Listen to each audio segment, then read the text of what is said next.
Soit tu gardes ça pour toi et tu vis un calvaire jusqu'à la fin de ta vie, soit tu dis tout à ton Pourquoi tu me fais ça? کشش بدی رفتی ها.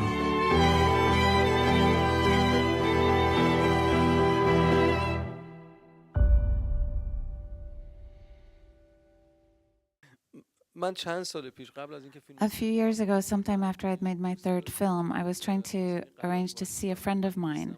And he said, "Oh, no, I'm not going to be around. I'm going out of the country to see my ex-wife to formalize our divorce."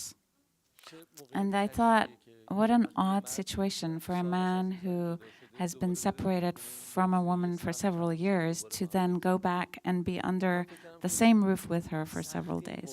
I imagine what would be difficult in those circumstances would be that the two of them would try to speak as little as possible about their common shared past. And this was the spark that stayed with me, and I thought about it over years, and it initiated the story.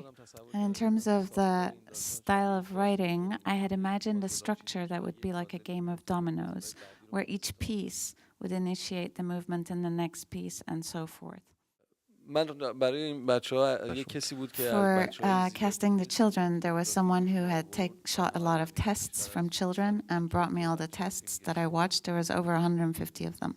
And I selected a number of these who had appeared in those filmed images and asked for them to come so that I could meet with them myself. It was clear with regards to children that did come that their families had somewhat indoctrinated them to impress me favorably. And possibly the parents had searched who I was on Google and told the kids who it was they were supposed to be seeing. In that state, they would then try to act, and it was just clear that everything they were doing was to try and please and satisfy their families. Then the door opened, and this kid came in that had none of these problems. He seemed not remotely stressed out, he didn't look at me, and he didn't even say hello. He came and sat on a chair, and with regards to him, he seemed to have decided before coming that he was not going to work with me. So I began to speak to him and ask him some very simple questions. He wasn't willing even to raise his head and look at me. And I kept trying harder, and it was suddenly as though we changed places, and instead of those kids that were trying so hard, I was now trying so hard. No matter what I did, I couldn't get him to talk. But I thought to myself, gosh, he really resembles that kid. He's so stubborn. And I said, I'm choosing him. And the producer was really anxious about this and was sure that the kid was going to ruin everything. I asked him to come a couple more days, and he did, and nothing changed. Same story. I would joke with him, I would be kind to him, I would play around with him, nothing. He wasn't willing to play along.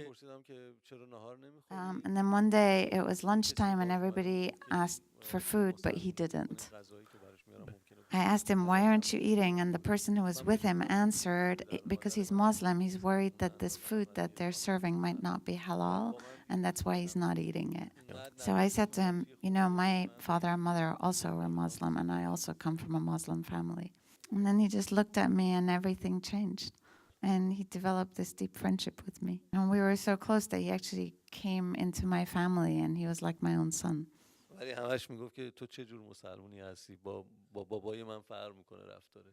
But he kept saying, what kind of Muslim are you? You're not really like my dad at all.